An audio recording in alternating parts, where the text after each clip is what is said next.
Florencia Sierra, cientista política, especialista en descentralización, migraciones y sistema electoral. También es investigadora y encargada de coordinación del Centro de Políticas Públicas de la Universidad Andrés Bello. Florencia, gracias por esperarnos. Good morning para ti, ¿cómo estás?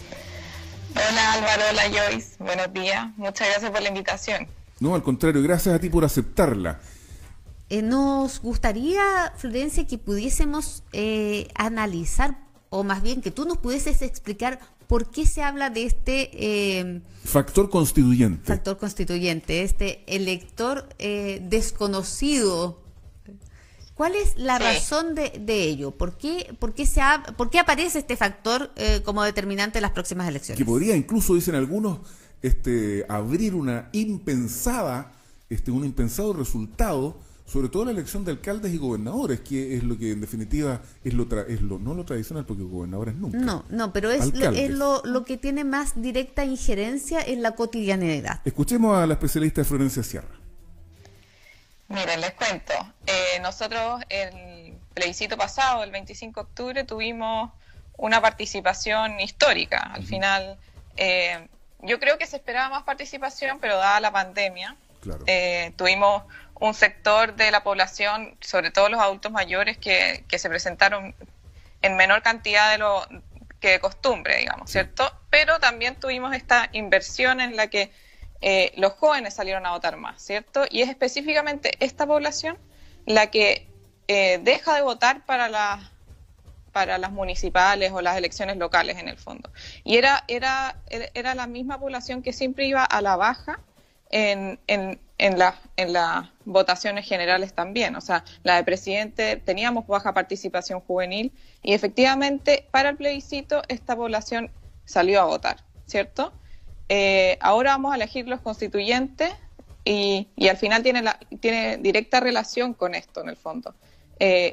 Debiéramos tener yo creo que va a participar menos gente que para el plebiscito, pero eso es algo súper personal.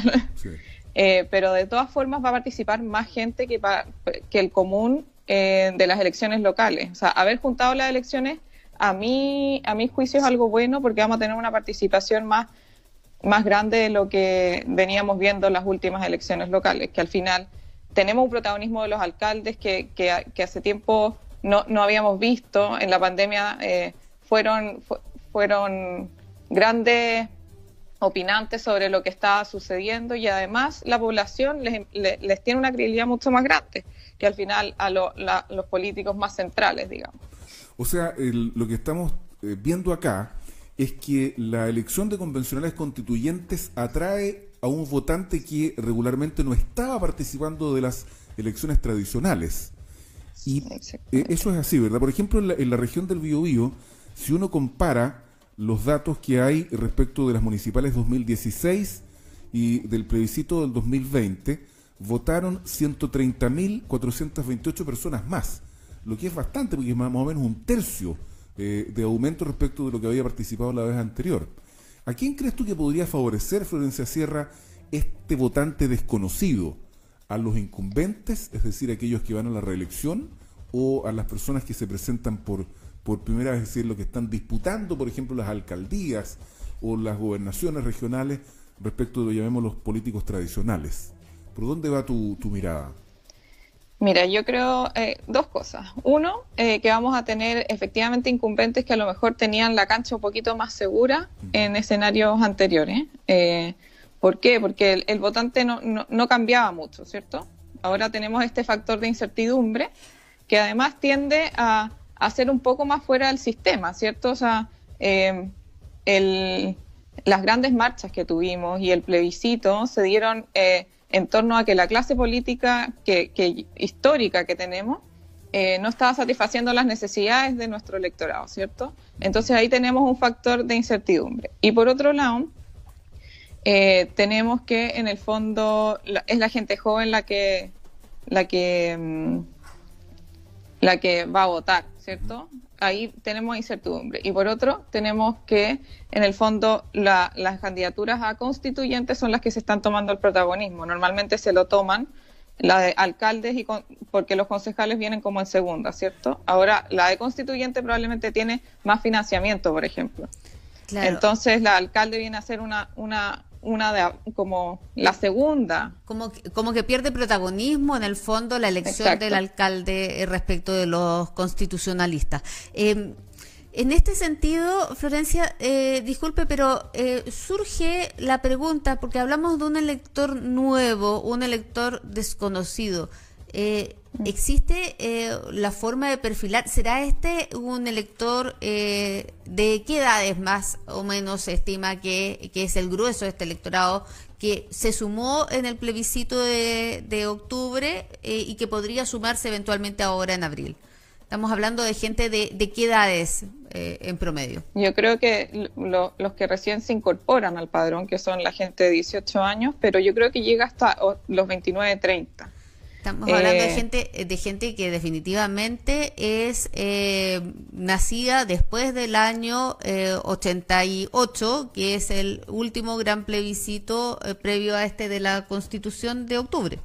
Claro. Sí, claro. Entonces, gente que tiene una formación, a lo mejor de educación cívica bastante más baja, y por lo tanto de ahí podría explicarse el que no han estado interesados en participar anteriormente, ¿o no? Sí, claro. Pero también yo creo que vamos a ver el factor vacuna, yo creo que también va a influir. A diferencia del plebiscito, que en el fondo las personas mayores de, 50 años, tenían un temor al contagio. Hoy día vamos a tener una población mayor ya vacunada. Eso también puede generar que participen más que el plebiscito pasado, que teníamos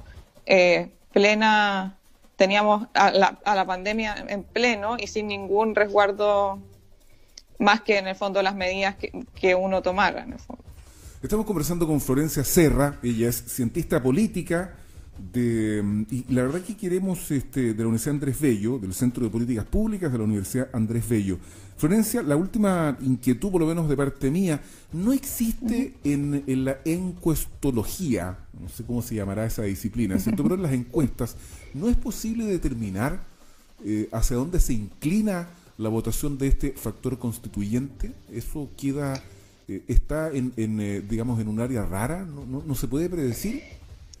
Sí, mira, hoy día las encuestas tienen y tenemos, la gente que nos dedicamos a esto, sí. El problema de que la predicción está muy, muy, muy difícil. No hay con qué comparar. El tema de las redes sociales. Bueno, primero, no hay con qué comparar. Tenemos las redes sociales que inflan fenómenos que de repente no son tan reales. Y por otro lado, tenemos que, claro, el porcentaje de la prueba fue enorme y hay gente que dice, oye, en realidad es pura gente que tiende hacia la izquierda, pero en realidad no, hay un porcentaje de gente de derecha que sí votó a prueba. Entonces eso lo hace más impredecible aún. No tenemos este clivaje izquierda-derecha que se imprime de la misma forma en el apruebo-rechazo. Entonces, pero una pregunta, lo que pasa es que hay, por ejemplo, candidatos a cualquiera de las 4 elecciones que vamos a tener el 11 de abril, que tiene mucho arrastre en las redes sociales. Así es. Pero que no necesariamente este arrastre de redes sociales se traduce en votos, porque finalmente el voto puede ir a otra persona, o porque la gente que está, digamos, que es seguidor de este personaje, hombre o mujer, en redes sociales, necesariamente puede no ir a votar, o no necesariamente va a ir a votar. Sí, claro. Es raro lo que pasa con los constituyentes, porque efectivamente nosotros tenemos candidaturas por distrito, ¿cierto? Sí. Y puede que incluso los seguidores de esta persona no voten en ese mismo distrito. O sea, Así es. El fenómeno constituyente tiene esta globalidad extraña, porque al final nosotros votamos en un distrito que es bien acotado. Esta incertidumbre es más grande aún cuando vemos el tema de la paridad, por ejemplo. O sea, vamos a tener... esta elección es con el sistema electoral que usamos con los diputados, en el que vemos que personas con un 1% salen electas, y eso no es que no tenga representatividad, sino que tiene aún mayor representatividad. El problema es que la gente no lo ve de esa manera, ¿cierto?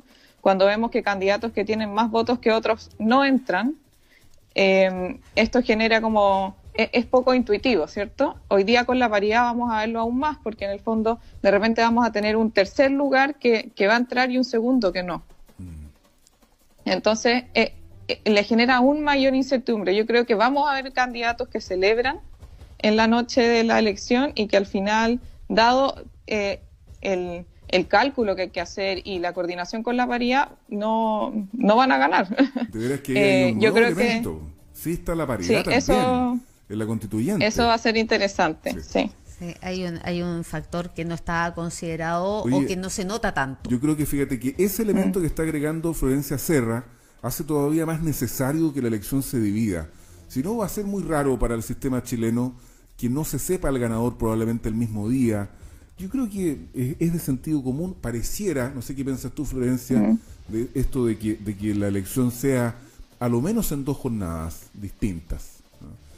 Yo he visto 2 propuestas. Una que dice que efectivamente la elección se haga en 2 jornadas, pero sin abrir urnas, ¿cierto? Exacto, sí. Que se hagan las 4 elecciones el mismo día. Yo creo que eso es lo más, orgánico, por así decirlo. ¿Por qué? Porque efectivamente nos vamos a demorar más en votar. Son 4 votos, vamos a tener unas papeletas que parecen sábana probablemente. Sí, claro, son larguísimas. Larguísimas. Tenemos un promedio de 42 candidatos por distrito. Más o menos. En la elección convencionales. Entonces, efectivamente nos vamos a demorar más y por el tema de la pandemia, sí, las cosas son como el presidente lo dijo anoche en Canal 13, creo. Que van a estar custodiados por las Fuerzas Armadas, que los apoderados se van a poder quedar a custodiar las urnas, que es al final lo que a uno más le preocupa. Nuestro proceso electoral es impecable. Yo no realmente hay algo que me enorgullece de este país, es cómo llevamos el día de la elección, ¿cierto? Empañar eso para mí parece ser peligroso, pero si es que es como lo están planteando, perfecto. Pero creo que separar las elecciones solo va a hacer que en la elección de alcaldes, concejales y gobernadores baje la participación. Sí. Que es lo que hemos buscado siempre. O sea, siempre hemos buscado que haya mayor participación. Y vamos a votar al electorado.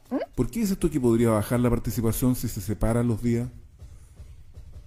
Porque primero, este año vamos a tener muchas elecciones. Sí. Tuvimos el plebiscito hace poquito. Llevar a la gente a la urna es algo que los partidos tienen súper entrenado, pero que les ha costado los últimos, 20 años. Entonces, ir tan seguido a votar, yo creo que va a generar un agotamiento y eso es lo que queremos evitar al final.